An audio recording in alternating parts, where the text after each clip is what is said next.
Thank you so much. I'd like to welcome everyone to this panel. Journalists always love stories, and I wanted to have one panel that tells a story. And I was with Patrick in Jakarta almost a year ago. And when he told me about e-fishery, I thought, this is a perfect story for our ESG investment conference. And I'm so happy that it all worked out, even though we're meeting virtually. I have known Patrick for 20 years or so, and I've watched him as an investor evolve.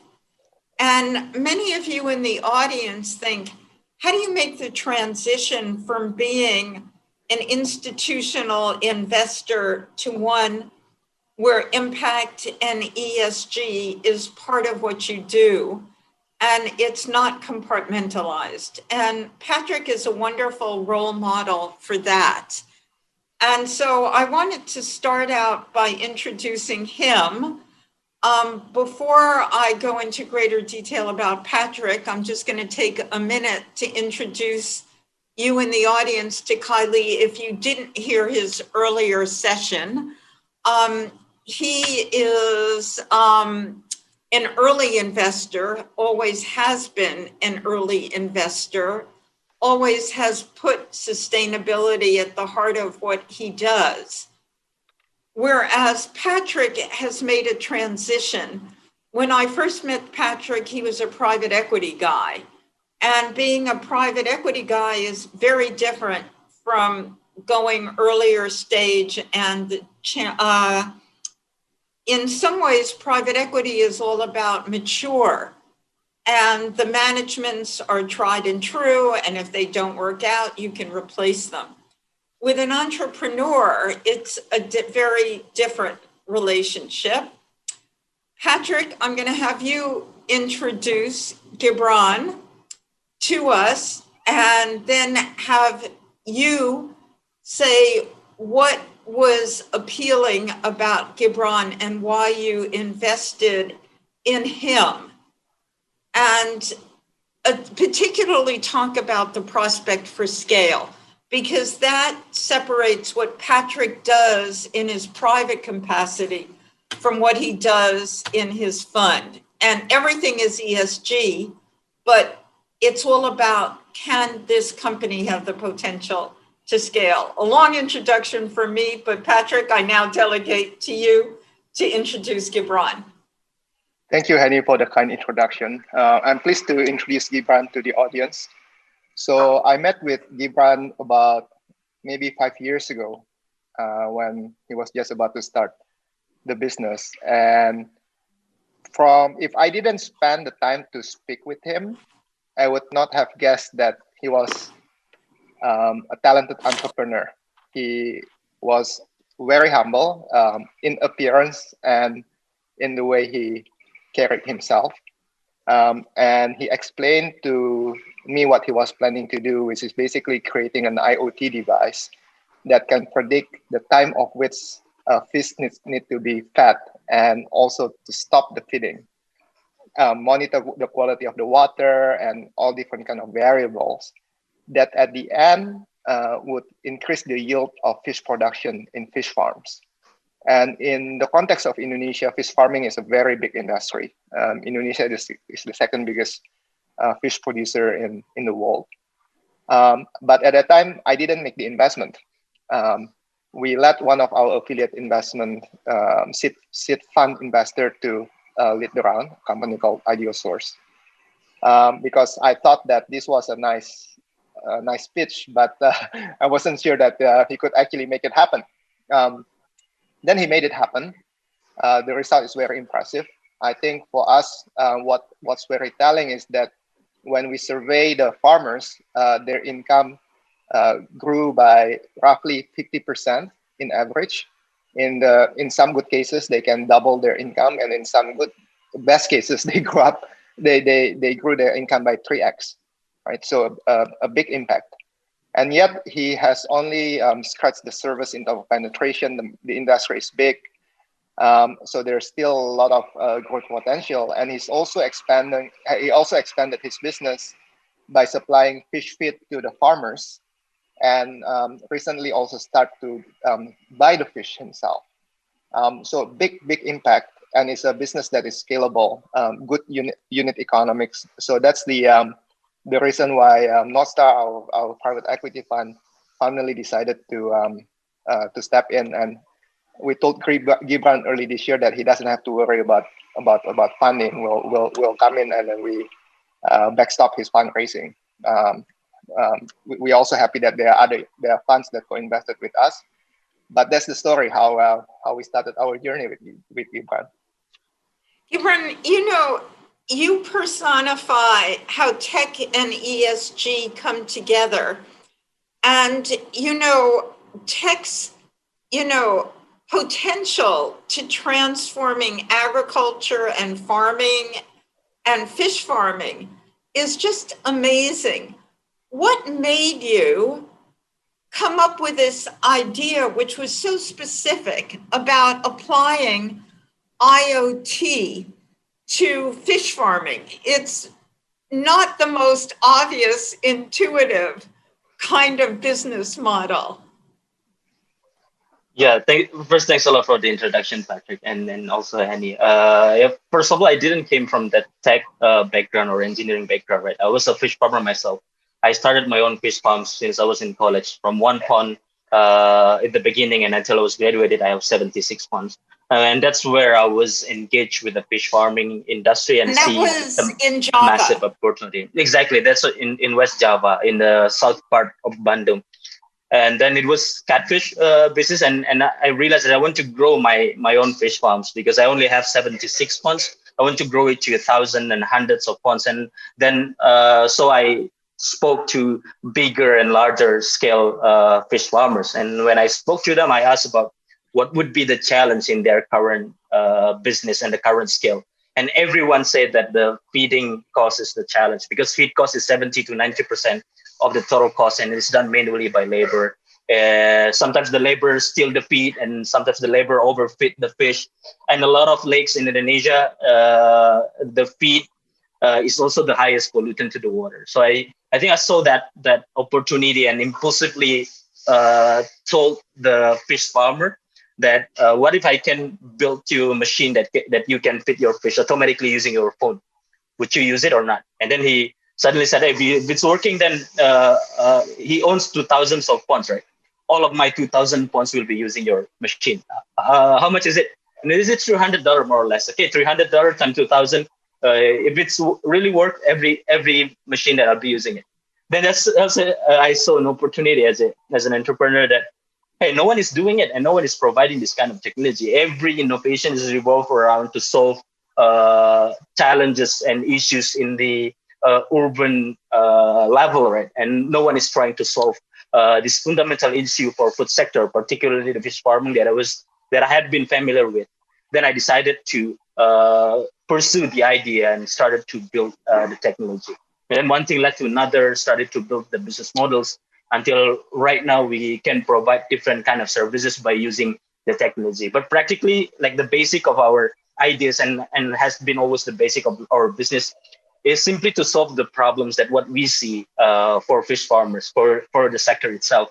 And fortunately, the solution, the most scalable solution would come from technology. So that's how we are in the intersection between those two.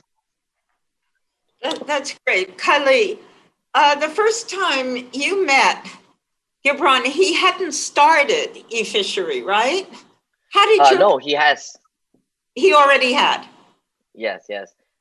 So the first meeting point, like if you're chiming in there, like Gibran, I think we've met like a few times. So, but the two specific points that I want to point out. The first one is on a panel. Okay. So it was like an Endeavor event. Endeavor had been a huge supporter of Gibran, and we were on a panel about mental health, right? And then so we were literally just like, I was surprised how vulnerable not just Gibran, myself, and the other panelists were about the struggles of an entrepreneur and the things you go through. And it was just heart-wrenching to see an entrepreneur try to do something that bucks the trend, And mind you, the trend in Indonesia at the time is a lot of urban related innovation. And he was fundamentally probably the only few, if not the only entrepreneur who's trying to build a tech company at scale in a non-urban center. The fact that his head office was not in Jakarta was also like really bucking the trend, not to mention the sector. So, I mean, to just tune into that, it really is quite moving. The second thing I want to point out was that we were, I think, in house this restaurant together, and he was opening up about his personal backstory. Like, I mean, like, I'll let him tell you all of the personal stuff if he chooses to, but it is really, really interesting to see an entrepreneur who does not come from the kind of like a more comfortable environment and support structure to actually build a company at this kind of scale. So I would just want to like hone in on those personal things that impressed me so much about Gibran. I told him, I said, look, our existing fund mandate, it may not be a match right now, but I'm willing to somehow make something work, you know? So it took us a bit of while to make something work, but we eventually did. And I'm very, very proud to be a small part of Gibran's massive story here. Gibran, tell us about what it was like in the beginning. I mean, I love spending time in Indonesia. I've spent time with William from Tokopedia as well. And he talked about how there was such a bias against him when he tried to raise money in the beginning. And, you know, this is somebody who came to Jakarta from Medan. He had to take a ferry. He didn't have the money to fly. You know, Kylie earlier used the word elitism. You know, what was it like for you in the early days? You know, Patrick's question was, can this guy really execute to scale? You know, what was it like for you in the early days? And do you think challenges are much harder when you're not coming from the English-speaking elite world of big cities? Yeah. I think I definitely was lucky enough to be connected with a lot of great guys. I came from the humble beginning. I was born and raised in the like a slum part of Jakarta. It's in the Pulau Gadung area. So I was born poor, and then at some point when I was in college, my family didn't have any money. I personally didn't have any money, so I have to starve for 3 straight days. And I think dramatically after those experiences, I read in one newspaper that one person in Indonesia found that by starvation. And then that's what actually triggers me to find my life purpose, because in my lifetime, I have to like fight and reduce hunger. So I want to solve hunger issues. And that's what started me to build and has this kind of ambition for that. And when I started a fishery, it's definitely hard because I came from a very traditional business. I only started like a small fish farming business when I met the investors, and investor asked me to send me a pitch deck. And this is the first time I heard about pitch deck. What's the pitch deck? I didn't have any pitch deck. Can you send me some financial models? What's the financial model? So I have to learn by myself. And I was definitely lucky enough to have a lot of mentors to teach me and go lead me to the whole experience. But I'm building a solution that related to hardware, particularly for fish farmers and aquaculture sector, that is definitely not sexy. It's even harder, right? So I don't have any like professional and strong entrepreneurial experience, and I built the product that has an hardware related for a sector that people don't really get it. So it's super duper hard to raise at the beginning. And I remember correctly, vividly, one of the first investors that I spoke to told me that, hey, forget about it, just to save your time. No one in the right mind would invest in this business. And then he said that to me. And then after, I was brokenhearted, actually. Exactly. I was brokenhearted. To put it into context, Gibran actually went to the best engineering school of Indonesia called ITB, which is very competitive to get in. And on scholarship, on scholarship, and his roommate went to found Bukalapak, right? So a bird of the same feathers probably flock together. Um, Yeah.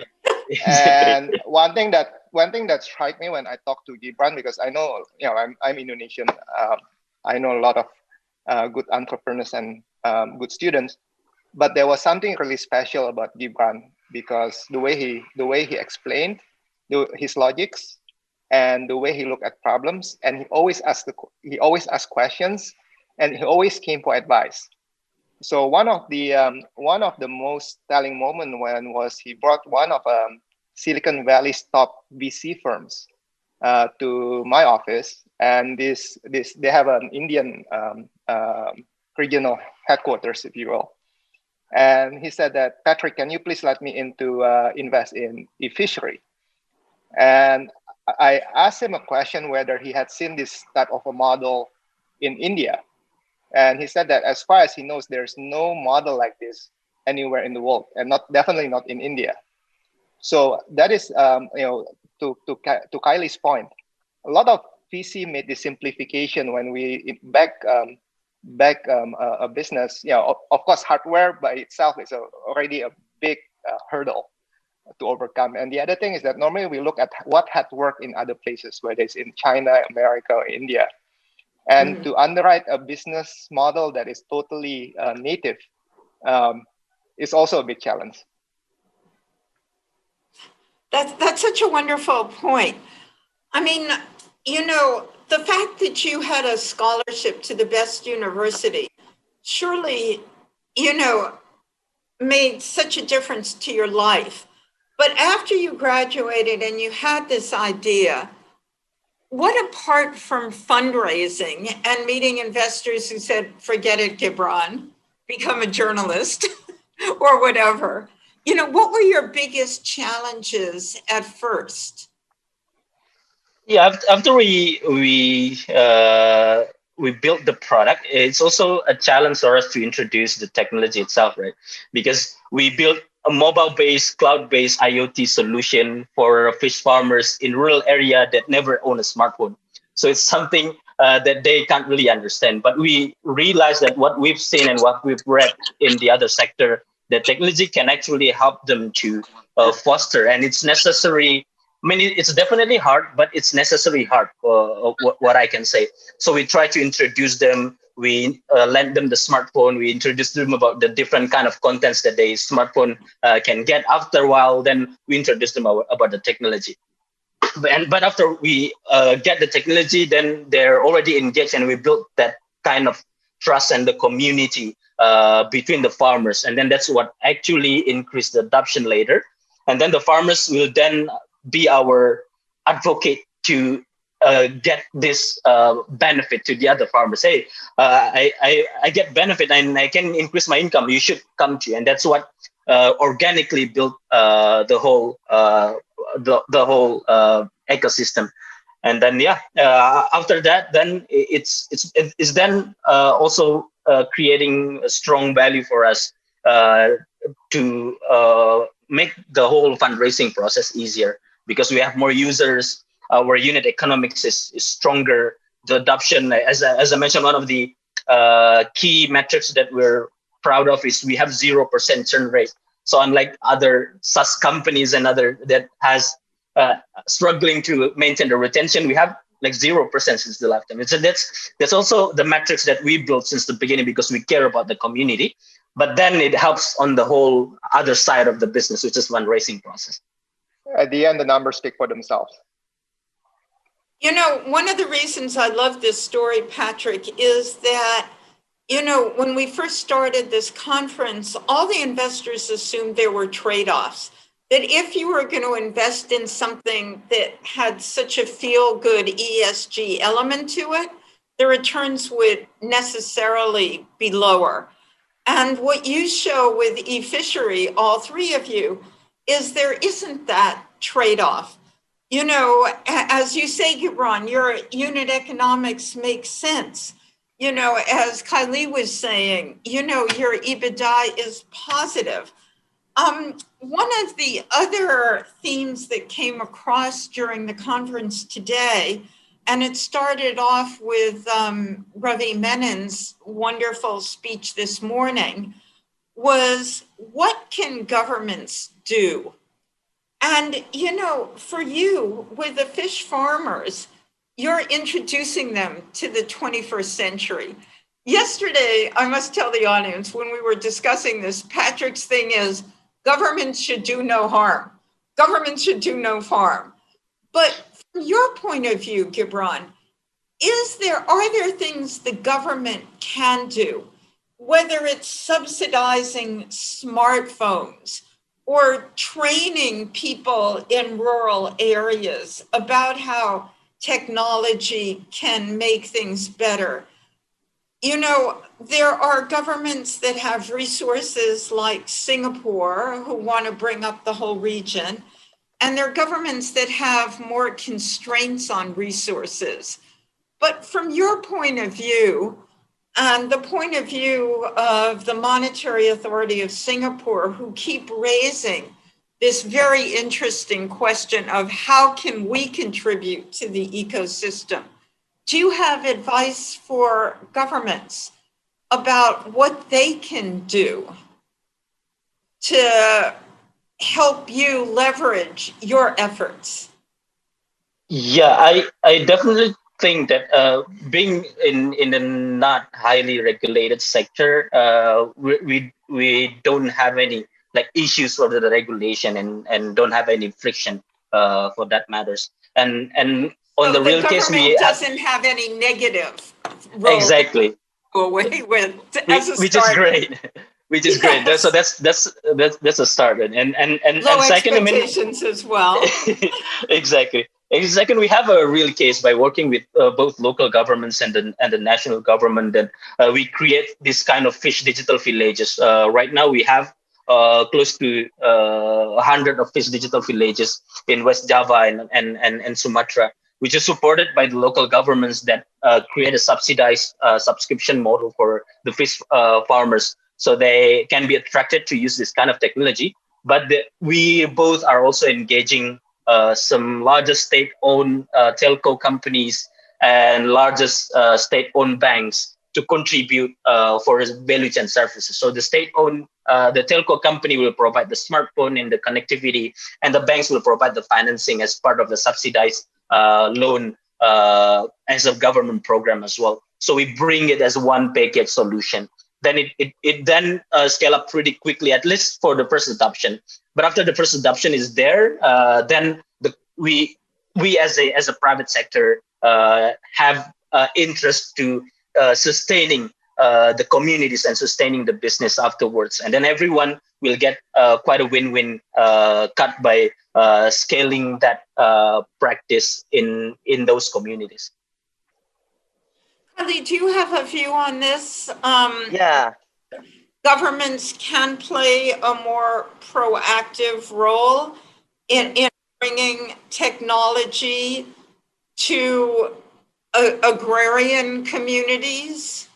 Yeah, I think like the story that Gibran had just shared on the governments collaborating with a tech startup, so to speak, to create smart digital fish villages. That is the story that more and more governments around the world should actually reference as a case study. Why? It's because you can start with the perspective of, like, say, a tech startup, and but if you take the perspective of what the economy needs, like post-COVID or COVID sensitive right now, food security is a huge thing, right? And how do we feed the next many billion people? There's so many estimates on how much population the world will have, right? And so how do we feed them at scale? How do you give them protein at scale, right? So you cannot not use technology to do this. And then people talk about the theory and the potential of this, but hey, look at e-fishery. It's already happening. The future is already here and it's live. You can reference a case study. So this loops back to Patrick's point earlier. There's a lot of comfort in getting benchmarks. And now that we've got a benchmark of a very impactful kind of company that is generating like fantastic returns for its investors and stakeholders, now this is the key to unlock more and more of the investors on this call to say, look, it's not just a potential thing. There's a real case study here that maybe there's more comfort. We can allocate more capital to impact investing and more capital to creating the next economy, right? But also make money from doing so. Gibran, you were talking about how the income can increase, and Patrick was as well, by eliminating middlemen, by giving them, more economic inputs, 90% of the cost is on the feed. You can generate income. One of the problems with technology, it seems to me, is that so many of the jobs are the lowest end service jobs. As your farmers make more money, can you talk about the second round effects?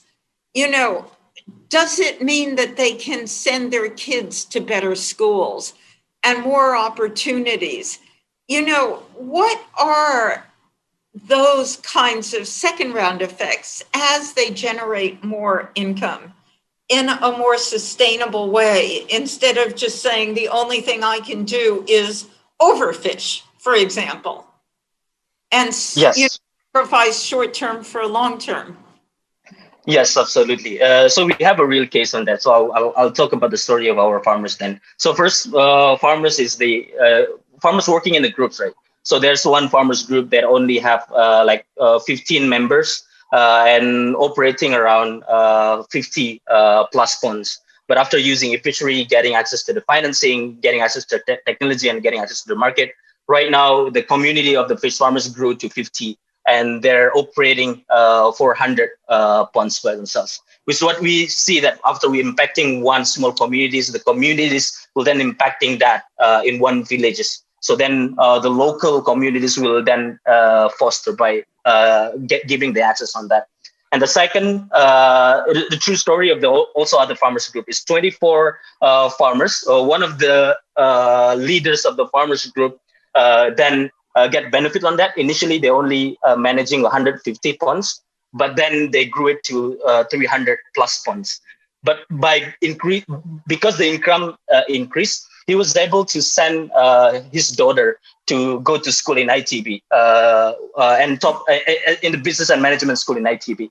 And after 3 years, she was graduated, and then she took over the business. And the business is, right now is so professional. Initially, they're only using paper and keyboards. Right now, they have an ERP system. They have a PT. They get distributorship right directly from that. And currently, they're operating 600 funds right now. And it's very professional and much more profitable on doing that. So I think we see that it's not just impact in the communities, but it's also impact on the next generation. So it's generational impact.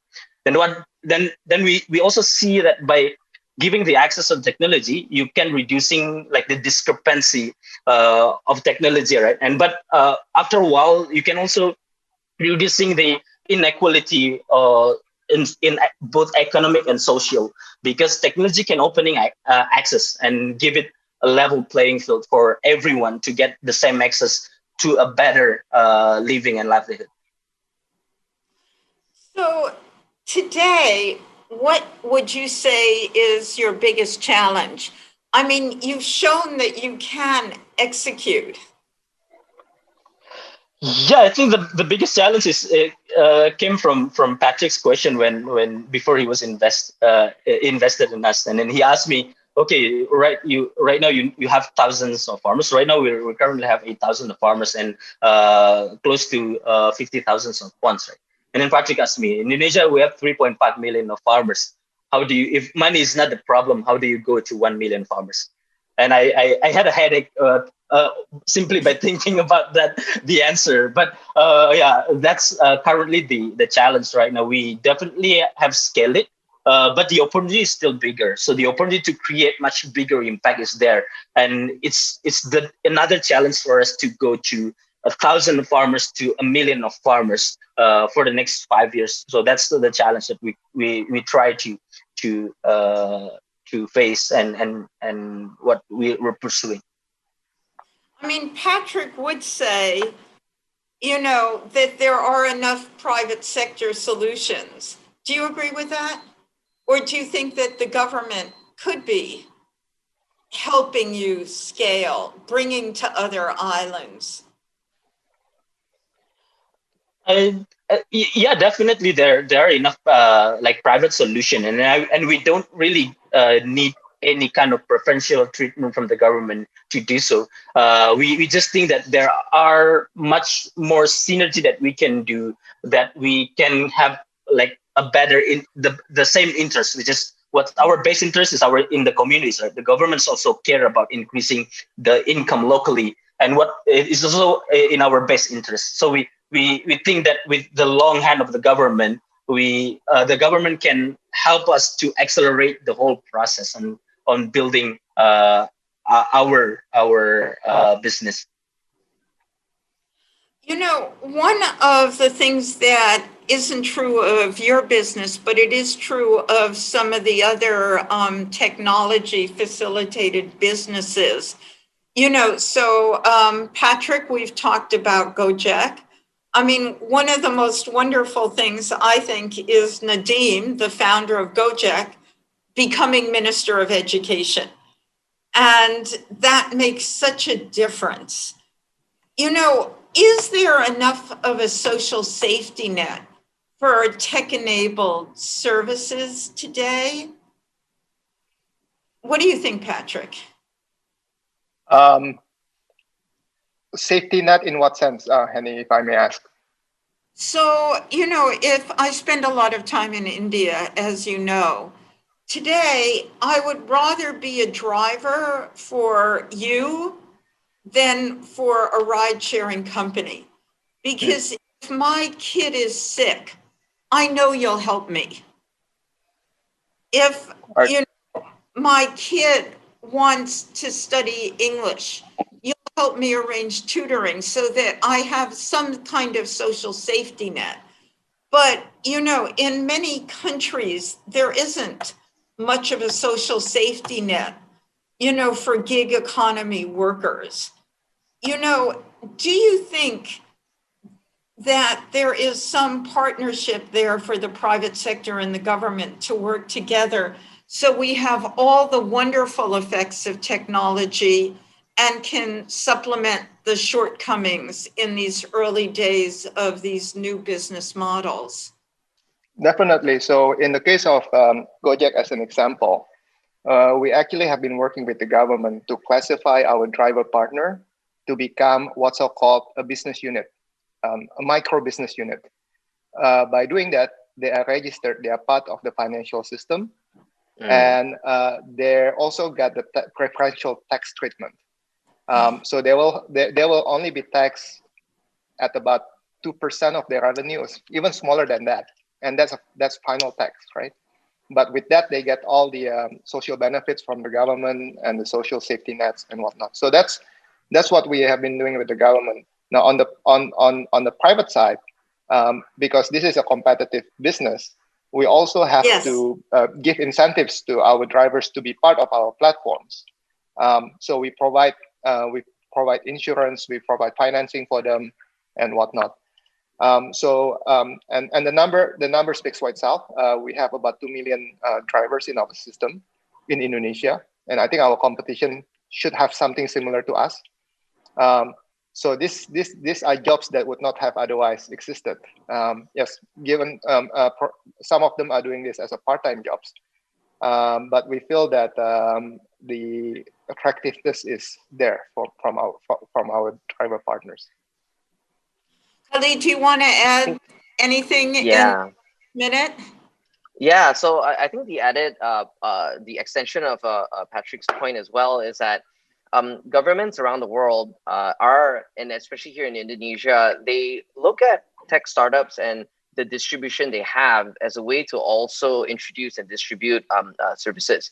Like when you've got a company like, let's say Bukalapak, for example, who are reaching into millions of agents and warungs across the country, the government's interested to kind of engage that distribution network in like permits, taxes, financial inclusion. And so it's not difficult to imagine that the government would, number one, want eFishery to be a partner to engage all of the farmers, all of the fish farmers, and all of the villages around Indonesia. It's not difficult to imagine. And as a joke, well, it's not difficult to imagine them asking Gibran to be the Minister of Agriculture at some point. Yes, that's exactly what I was thinking. But Gibran, Henny, if you become Minister of Agriculture, you must still promise to take part in our conferences in the future. I can tell please you, remember- I can tell you he has more talent beyond even that. Thank you all so much. Gibran, I think you will have inspired so many people by Thank you so much. your message today. And, you know, the fact that you had the self-confidence to persevere, I can't wait till you get to 1 million fish farmers and 1 million ponds. Thank you all so much. Thank you. Thank you, Annie. It is Thank my you. pleasure Thank to you. turn this panel over to my colleague, Leo Lewis. Thank you.